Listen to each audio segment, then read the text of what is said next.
এবার তেল এবার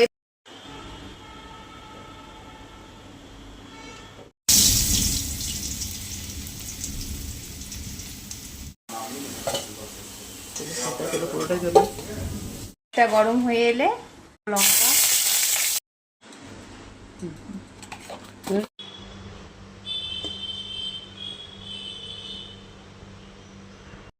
করে নেওয়া মশলাটা তেলের মধ্যে আস্তে করে দিয়ে দেবো। মিষ্টির ঘা জলটাও দিয়ে দেবো। বোমের মশলা গুলিয়ে নেওয়া মশলা একটু মেথিতে দিতে ভুলে গেছিলাম, আপনারা একটু আগেই দিয়ে দেবেন। মশলাটা একটু ভালোভাবে কষে নিতে হবে। এরপর ভেজে নেওয়া আলুগুলো দিয়ে দেবো, তারপর ভালোভাবে কষতে হবে আলুটার সাথে মশলাটা। এরপর আপনারা যদি চান জল একটু বেশি দিয়ে নামাতে তাহলে একটু জল বেশি দিয়ে নামান। আমাদের আলুর দম রেডি।